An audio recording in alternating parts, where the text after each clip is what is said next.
Hi, my name is Jerry and I collect 1970s toys and toy soldiers, and in this video I'm opening this box. Whoa, really excited. It's opening a box. But anyways, it's kind of maybe a holy grail. I mean, holy grails in toy collecting, I mean, they're so rare, and if you find them, they're so expensive. I don't know who's going to be able to afford them. At least I know I can't. But this is pretty close though, because it's very rare and it's quite a bit expensive, I would say. But as I love playsets, I just had to have this. There's not that many playsets I'm actually missing now. I got most of them that I ever wanted to get. So this is really exciting. I figure I'll do the video like this. I'll open the package, we'll have a look at the box, and then look what's inside the box and see if the listing was correct or not. It should be pretty complete. And then I'll set the whole thing up and kind of look through it and see how it looks set up, if I would get excited about getting this as a, I mean, of course, we all would get excited to get this as a kid. But anyways, I'll try to do whatever kind of a review or whatever you would call it, and just see what it's all about. But enough of that, let's open this package. It's kind of funny. Every time I get something like this, it almost feels like Christmas when I was a kid. I have to be so careful opening this. I got to find where the actually opening in the box is underneath the tape here.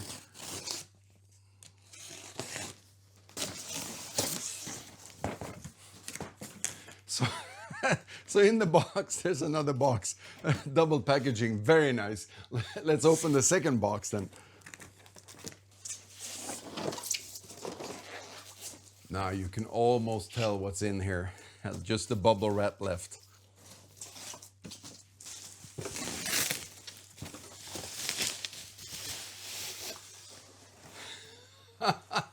Now you know why I'm excited. The Britain's Detailed Battleground. Oh, this is so cool. Let me just move some of these boxes out of the way.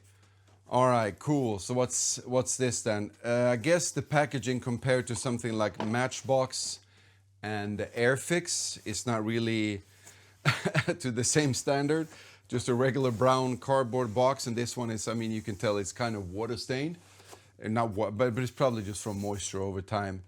This looks really cool though. I like the box art on this one. Just, I mean, regular plain picture of what's in the set and some of the parts here. Let's see what else is there. It says a realistic colored plastic base with all components ready to assemble. The selection of soldiers included in this set is subject to variation. Ooh, that's not good. You don't want variation. And then it says also the same thing. I guess this is French. It says couleur réalistique or something. And then, of course, also in German. Made in England, catalog number 4715. And up here it says easy assembled, no painting or gluing. That's very nice. So you just set it up, you get it Christmas Eve, and you just set it up and just start playing with it right away. Really cool. Yeah, ooh, I don't want to move this around too much, but there's nothing on the back here then.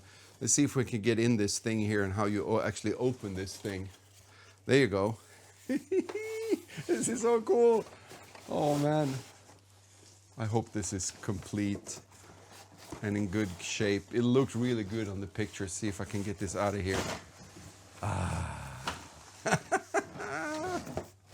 Well, there's some more stuff in here. Gotta be careful with this. Some of the building parts. All right, cool. Let's see what's in here then. Some kind of a battleground instruction. Clip together assembly instructions, and then you can also see whatever else is available at the time. There's a lot of cool stuff, of course, from Britons. I'm gonna have to go through this real quick, pull them out of the bags, and let's go through what's in there. All right, so looking through this and looking through, it doesn't really say how many figures are supposed to be there. Right now it's one mortar team for the Brits, and then 1, 2, 3, 4, 5 soldiers, and the Germans have 1, 2, 3, 4, 5, 6, 7 soldiers. And for the red one here, I guess this is complete. This is 2 of the walls, there's a couple of doors, and this actually, the second floor is actually white. It looks like that on the photo over there as well.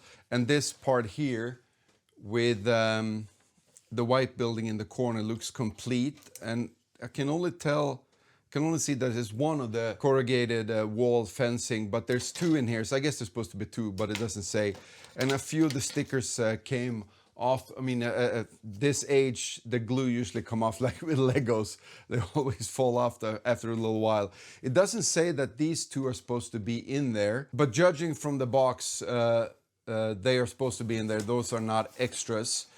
But the thing is, it's supposed to be one traffic light that's supposed to sit on the wall of the building. I don't know why. And there's one of the street signs.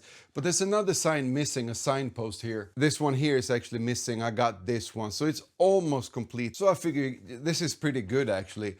And the parts look, I mean, the yellow by time a little bit, of course. It's a little bit dirty as well, but that's just cleaning up. And then as far as the soldiers go, for the Brits first, everything looks okay except for the grenade throwing soldier. His Thompson barrel is actually broken off. The Germans, I think, look okay. This one is kind of tilted a bit.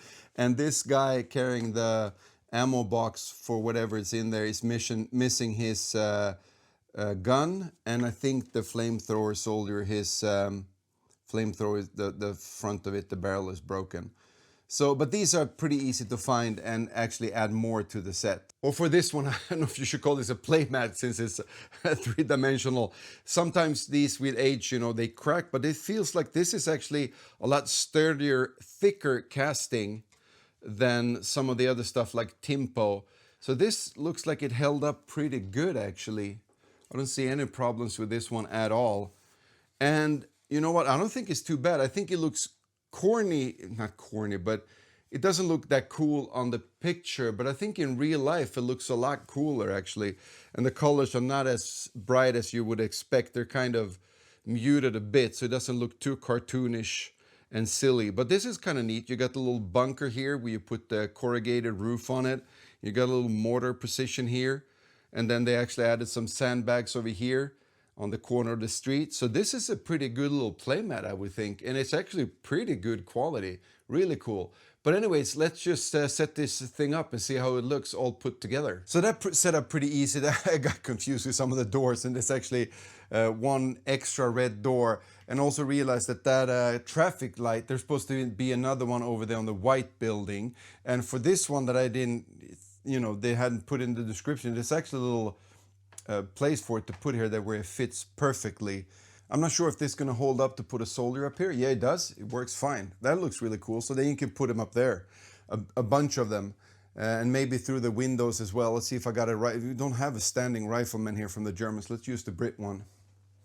Yeah, so that's really the right height for a standing rifleman to shoot through that window. And you got all the little cool holes in the wall here where you could put different soldiers shooting out. So that's really cool. The way the door's set up, though, I don't think you can actually, when they're proper, these were all broken a little bit, so I had to use sticky tack. I don't think you can actually swing them open and close them like that. They're just going to stay shut, so I don't mind the sticky tack. Over here on the right side, you could use this just for a bunker, some kind of a fortification. And so, some smart soldier actually put this corrugated fencing up there. But you can also use that anywhere on the playset, of course, to make a barrier. So that's pretty good. I like the little different elevation here. There's a lot of cool spots to put the soldiers in. And I didn't think about this at first down here, but since there's actually some features in here, some wall feature or something, you actually do like a close quarter combat in here as well. Someone rushing in through the door, and the Germans are holding a position in here. So I think that's really neat, actually. One thing also I think is really good that there's these slots in here. I think that works really well for putting the buildings in here and actually make them stay. I have the Matchbox 1/72 scale Beachhead Assault, and those really tall, thin buildings just stand on the playmat, and they keep falling over as soon as you do anything. So these would work a lot better. And also, since this is made out of plastic, the playmat, you can actually put sticky tack in here and make the building stick for some really rough play, which you couldn't do with just a regular playmat, because you would ruin that with the sticky tack. And just little things like this with this here, the fortification bunker, whatever. Since it's open back here, you can actually enter through here and get some really cool play here as well, I think. Moving troops up, reinforcing trying to get this little hamlet here. I guess it's not a full town, but yeah, it's really cool. But what I'm really thinking is, how would this look with some really awesome Airfix soldiers? I don't know if that made it any better. It got kind of cluttered, but it's kind of fun just to try it out. So in the back here, we have some British paratroopers moving up to support the commandos up front. They got a couple of their snipers set up. In the center here, of course, the British infantry support group, and they're using the Britain's mortar. And then they also have a bazooka soldier that maybe is trying to take out the second floor of that building. Commandos on the left flank are fighting a small German unit here led by an officer who actually has support from a machine gun team.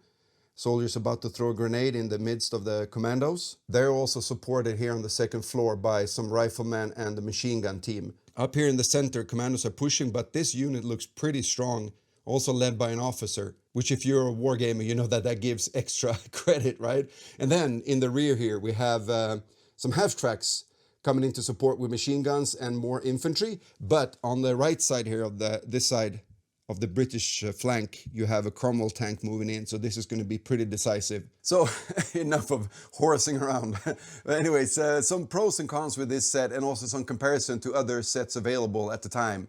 I like it that it's a three-dimensional base instead of just a playmat. There's pros and cons for that too, of course, but I like all the features, all the little sandbags, the little fortification here, all the walls and the extra parts you get.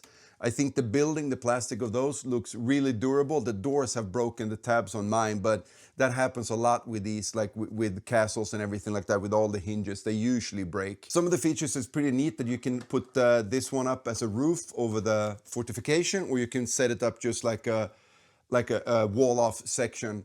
Compared to like Matchbox and Airfix though, it's really hard to say. I mean, I like the playmats that are just flat as well, because you can move around. Like with Airfix, you get the little sandbag things in cardboard, which, you know, it's kind of lame, but also good. You can actually change it up a little bit more. And the Matchbox, that playset, the counterattack is called, it has that really nice building where you can blow up with that mine and everything.